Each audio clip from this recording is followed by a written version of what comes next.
Everyone, good morning. Welcome to my new blog. কেমন আছো তোমরা সবাই? আশা করি তোমরা সবাই অনেক ভালো আছো, সুস্থ আছো। আমরাও কিন্তু বেশ ভালো আছি। আমার নতুন একটা ব্লগে তোমাদের সবাইকে জানাই অনেক ওয়েলকাম। তো আজ হচ্ছে শনিবার আর এখন বাজে প্রায় 11টার মতো। তো আজকের ব্লগটা এখান থেকে শুরু করছি। সারাদিন কি করব না করব সবটাই তোমাদের সঙ্গে শেয়ার করব। তো স্কিপ না করে পুরো ব্লগটা দেখতে থাকো। আশা করছি আজকের ব্লগটা তোমাদের অনেক ভালো লাগবে। তো আজকে আর ব্রেকফাস্ট বানানো বা সকালের কোনো কাজ তোমাদের সঙ্গে শেয়ার করা হয়নি। তো কি হয়েছে, আজকে সকালটাই আমাদের শুরু হয়েছে 10টা থেকে। তো সকালে উঠে শুধুমাত্র ব্রেকফাস্টটা করে খেয়ে অর্ককে সকালে একবার ওপর নিয়ে চলে গিয়েছিলাম 8তলাতে। তো ওখানে ভাইয়ের সঙ্গে কিছুক্ষণ খেলা করে নিয়েছে। তারপরে এই যে দুপুরবেলায় নিয়ে চলে এসেছি। তো ওখানে অনেকক্ষণ প্রায় 2 ঘন্টা মতো খেলা করেছে। তো যেহেতু ওর পাপা সেলিংয়ে আছে, যে কারণে ওর মা একাই থাকে, তাই ওর মায়ের কাজ করতে একটু সমস্যা হয়। তাই আমি যাই একটু গল্প করি, ওর বাচ্চাটাকে একটু নিই, আমার ছেলেও খেলা করে ওর সঙ্গে। তো বেশ টাইমটা এভাবেই কেটে যায়। এবার ওকে স্নান টান করিয়ে তারপরে খাওয়া দাওয়া করিয়ে ঘুম পাড়িয়ে দিয়েছে আর আমি অর্ককে নিয়ে চলে এসেছি নিচেতে। তো প্রায় 12টার মতো বেজে গেছে। তো এসে আর ওকে ঘুম পাড়ালে হবে না, ওকে স্নান টান করিয়ে দিচ্ছি আর ওর খিচুড়িটা তাড়াতাড়ি চাপিয়ে দিচ্ছি যাতে ও ঘুমিয়ে যাওয়ার আগে আমি খাইয়ে দিতে পারি। তো স্নান করানোর পরে ওর পাপা একবার নিচে নিয়ে চলে গিয়েছিলো খেলা করতে। তো প্রায় দেড় ঘন্টা মতো খেলা করিয়ে নিয়ে চলে এসেছে। এবার এসে ওকে খাইয়ে দিয়েছি আর তারপর কিন্তু ও ঘুমিয়ে গেছে। আর তারপরে আমাদের রান্না টান্না করে খাওয়া দাওয়া করে নিয়েছি। তারপরে এই যে কিচেনটা পরিষ্কার করে নিচ্ছি। আর কি কারণে আমাদের 10টার সময় আজকে সকাল হয়েছে সেটা তোমাদের সঙ্গে শেয়ার করি। তো কি হয়েছে, কাল রাতে প্রায় 2টো মতো বাজে। তো হঠাৎ করে অর্ক ঘুম থেকে উঠে এত পরিমাণে কান্না শুরু করে দিয়েছে, ওকে আর কিছুতেই ভোলাতে পারছি না। তো উঠে এঘর হোক ওঘর ঘুরলাম, তবু কিছুতেই ও কান্না থামাচ্ছে না। কী হয়েছে, ও নিচেই খেলতে যাবে অত রাতে। এবার অত রাতে নিচে নিয়ে যাওয়া তো সম্ভব নয়, আর ওকে কিন্তু বিকালে প্রত্যেক দিন খেলতে নিয়ে যায়। তাও যে কাল রাতে এরকম কেন করলো সত্যি এখনও বুঝতে পারছি না। এবার কান্না থামানোর জন্য বাইরে অনেকক্ষণ ঘুরেছি, প্রায় 15 মিনিট মতো বাইরে ঘুরলাম। যখনই ঘরে পা দিচ্ছি তখনই প্রচণ্ড পরিমাণে কান্না শুরু। এবার কতক্ষণ আর বাইরে থাকবো অত রাতে, আর আবহাওয়াটা ঠান্ডা থাকার কারণে বাইরে বেশ ঠান্ডা হাওয়া দিচ্ছিল, যে কারণে বাইরে চাইলেও থাকতে পারছিলাম না। আর অত রাতে আমারও ঘুম আসছিল। এবার ও অতটা কাঁদছে দেখে একটু কষ্ট করে হলেও ওকে নিয়ে ঘুরলাম। এবার 1 ঘন্টা মতো বাইরেই কাটিয়ে দিয়েছি ওর পাপা আর আমি দুজনেই। এবার অনেকক্ষণ বাইরে থাকার পরে যখন ভিতরে এলাম ওকে শোয়ানোর জন্য, তো আবার সেই কান্না শুরু। ও নিচেই যাবে খেলা করতে। তো অত রাতে কী করে ওকে খেলা করতে নিয়ে যাব, তাই একটু রেগে গিয়েছিলাম, যে কারণে ওকে ঘরেই ছেড়ে দিয়েছি যে ও যতক্ষণ কাঁদবে কাঁদুক, তারপরে ঠিক ঘুমিয়ে যাবে। তো এত পরিমাণে কাঁদছে, প্রায় 2 ঘন্টা 2.5 ঘন্টা ধরে কেঁদেই চলেছে।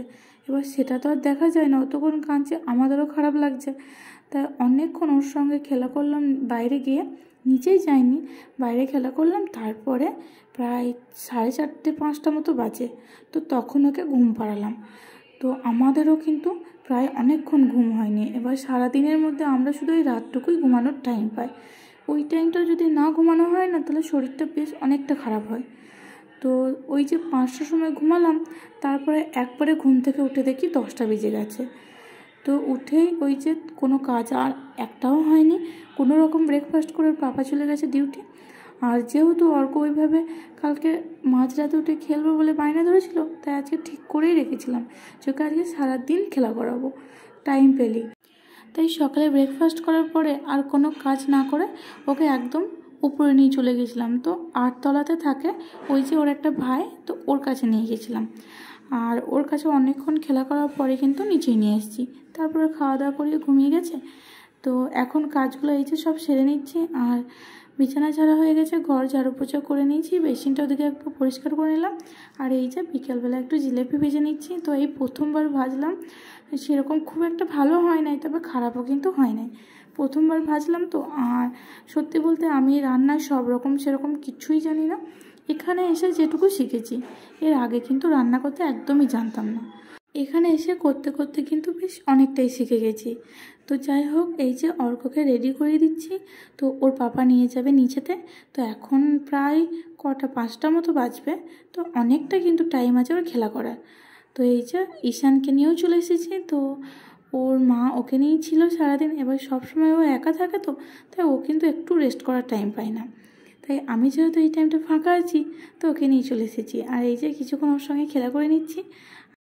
আর ওকে কিন্তু আলাদা করে দেখতে হয় না, এসে থেকে কিন্তু ওই চুপটি করে বসে থাকে। ওই কোনো রকম একটা খেলনা বা যাই হোক হাতে একটা কিছু ধরে দিলেই ও কিন্তু চুপটি করে বসে থাকে, বরং অর্ককেই সব সময় দেখতে হয়। তো এই যে অর্ক নিচে থেকে খেলা করে চলে এসেছে। তো এখন প্রায় 7টা মতো বেজে গেছে। তো ওর পাপা অনেকক্ষণ ওকে নিচে খেলিয়েছে। এবার সন্ধেবেলা তো যেহেতু আমার আর কোনো কাজ থাকে না, তাই ওকে ওই যে খাইয়ে দিয়েছি। আর এই যে ফুল হাতে জামা প্যান্ট পরে নিচ্ছি, কারণ বাইরে প্রচণ্ড ঠান্ডা হাওয়া দিচ্ছে। বিকেলবেলায় তখন পরাইনি, কারণ তখন রোদ ছিল, যে কারণে অতটা ঠান্ডা লাগবে না বলে আর পরাইনি। তবে সন্ধেবেলায় কিন্তু বেশ অনেকটা ঠান্ডা লাগবে। তাই ওই যে ওকে ফুল হাতে জামা প্যান্ট পরে নিয়েছি। আর খাওয়ানো তো হয়ে গেছে, তো এই যে নিচেই নিয়ে চলে এসেছি। আর একটা গাড়িও নিয়ে এসেছি যাতে ও খেলে। তো নিচে এলে ওর জন্য কিন্তু কোনো খেলনা আর নিয়ে আসি না। আগে 2 দিন নিয়ে এসেছিলাম প্রথম তো তখন এসে ওই কোনো রকম খেলবে, তারপরে কিন্তু সে আমাকেই বইতে হয়, যে কারণে আর নিয়ে আসি না। কারণ নিচে এলে ওর নিজের খেলনা আর ভালো লাগে না, ওই বাকিরা যা খেলনা নেবে সেগুলোই কিন্তু ওর সবথেকে বেশি ভালো লাগে। তো আজকে দেখলাম নিয়ে যাই, যাতে খেলবে না খেলবে যাই হোক ব্যাগে ভরে রেখে দেবো। তো এই যে অনেকক্ষণ খেলে নিয়েছে। তো এখন মন্দিরে নিয়ে চলে এসেছি। আর প্রায় 4-5 দিন মতো হবে মন্দিরে আসা হয়নি। নিচে আসি, এবার মন্দিরে আর আসা হয়নি। তো এই যে অর্ক কিন্তু নিচে থেকেই মন্দিরে চলে এসছে। তো এখানে এসে ও অনেক কিছু শিখতে পারে আর ওর ভালোও লাগে। তো আজকে সারা দিনটাই কিন্তু অর্ককে অনেকটা টাইম বের করে খেলা করিয়েছি, যাতে ও রাতের ঘুমটা ভালো করে দেয়, আমাদেরও যেন অসুবিধা না হয়। কারণ সারাদিন এত কাজ করার পরে যখন রাতে ঘুমটা ঠিক করে না হয় না, সকালে পরের দিন কাজগুলো করতে খুব অসুবিধা হয়। আর আমরা না করলে কে আর করবে? আর ওর পাপা ডিউটি চলে গেলে তো আমাকেই সব একা করতে হয়, ছেলেকে দেখা, কাজ করা। তো যাই হোক, মন্দিরে পুজো হয়ে গেছে, তো এখনও প্রসাদ নিয়ে নেবে। আর যতক্ষণ পুজো হয়েছে ও কিন্তু নিজে দাঁড়িয়ে থেকেই সব পুজোটা দেখেছে, আমার কোলে কিন্তু ওঠেনি। তো এখন ওকে ওপরে নিয়ে চলে যাব। আর এখন প্রায় 8টা মতো বেজে গেছে। তো এই যে উপরে যাওয়ার সময় প্রথমেই কিন্তু 6th ফ্লোরে নেমে পড়েছে। তো এই যে 6th ফ্লোরেও কিন্তু একটা বাঙালি থাকে, আর এইটাও কিন্তু একটা বাঙালি থাকে, আর আমরা থাকি মাঝখানে। তো এখানে কিন্তু অনেক বাঙালি আছে। তো ওপরে যাওয়ার সময় প্রথমে এই যে 6th ফ্লোরে নেমে পড়েছে, ওদের ঘরে যাবে। তো ঠিক আছে, আর জোর করিনি। তো ওদের ঘরে কিছুক্ষণ খেলা করিয়ে তারপরে কিন্তু ওকে ওপরে নিয়ে চলে এসেছিলাম। তো প্রথমে গিয়েই কিন্তু এই যে বিস্কুট খেয়ে নিচ্ছে, যেটা ও ঘরে কোনো দিনই খায় না। তো যাই হোক, ওর মন মতো ও সব কিছুই করে, আমরা কিন্তু আর জোর করি না। তো এসে এই যে অর্কর পাপার সঙ্গে খেলা দেখে নিচ্ছে। তো ও কিন্তু কার্টুন দেখতে চাইছে, আর ওর পাপা ওকে খেলাই নেশা ধরাচ্ছে। তো যাই হোক, ওরা এদিকে খেলা দেখুক, আর আমি ওইদিকে চলে যাব রাত্রে খাবার করতে। আর আজকে দিনেকার কোনো সবজি বা কিছুই কিন্তু নেই, সব কিন্তু রাত্রেই বানাবো। তো রুটি করব আর বানাবো আলু ভাজা। তো এই যে আমার আলু ভাজার জন্য আলু কাটা হয়ে গেছে, আর ওইদিকে আটাটাও কিন্তু মেখে রেখেছি। আর অর্কর জন্য কিন্তু ওটস করেছি, তো ওটা ওর করা হয়ে গেছে।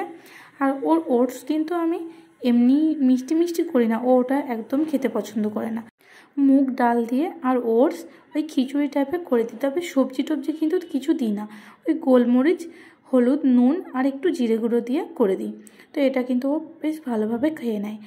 আর এই 1 সপ্তাহ মতো হলো ওকে রাতে আর সেরেল্যাক্স দিই না। তো ডেলি সেরেল্যাক্স দেওয়া ভালো নয়, যে কারণে এখন বন্ধ করে দিয়েছি। যখন হয়তো এমার্জেন্সি হয়তো বানাতে পারবো না, তখন ওকে দেবো। তো এখন আমি রুটিগুলো করে নিচ্ছি, আর এদিকে আলু ভাজাটাও প্রায় হয়ে গেছে। তো ভেবেছিলাম রুটির সঙ্গে একটু ছোলার ডাল করব, তো আর করা হলো না গো। আলু ভাজাটাই মনে হলো তাড়াতাড়ি হবে, তাই আলু ভাজাটাই করে নিচ্ছি। আর দিনে আজকে সেরকম কিছু রান্না করিনি, ওই যে আজকে সকাল থেকে কোনো কাজ হয়নি, তাই রান্নাটা অনেক তাড়াতাড়ি সেরে নিতে হয়েছে। তো চলো রুটিগুলো একে একে বানিয়ে নিই। তো আমরা খাওয়া দাওয়া করে নেবো, আর তারপরে কিন্তু অর্ককে খাওয়াবো, যেহেতু ওকে সন্ধ্যেবেলায় খাওয়াই, তাই ওর কিন্তু খুব তাড়াতাড়ি খিদেটা লাগে না, যে কারণে ওকে আমরা খাওয়া দাওয়ার পরেই কিন্তু খাওয়াই। আর না হলে ওকে কিন্তু তাড়াতাড়ি খাইয়ে দিলে ও ঘুমাতে দেরি করলে ওর কিন্তু আবার খিদে পেয়ে যায়, যে কারণে ও কিন্তু রাত্রে ঠিক করে ঘুমাতে চায় না। তাই আমরা খাওয়া দাওয়ার পরে তারপরে ওকে খাইয়ে দিই। আর না হলে খিদে না লাগলে ও কিন্তু একদমই খেতে চায় না। আর ওর কিন্তু প্রথম থেকেই খাওয়াতে খুব সমস্যা, খাওয়াতে গেলে এত কষ্ট করতে হয় না, কি আর বলবো। আর খাওয়ানোর সময় এলে আমারও বেশ অনেকটা ভয় লাগে যে সবটা খেয়ে নেবে তো, খাওয়াতে পারবো তো। তাই চেষ্টা করি ওকে খিদে লাগিয়ে খাওয়ানোর। তো চলো আজকে ভিডিওটা এখানেই শেষ করছি। তো যারা চ্যানেলে নতুন আছো প্লিজ চ্যানেলটা সাবস্ক্রাইব করে পাশে থেকো, ভালো লাগলে লাইক কমেন্ট শেয়ার করে দিও। তো দেখা হচ্ছে পরের একটা ব্লগে, ততক্ষণ সবাই সুস্থ থেকো, ভালো থেকো।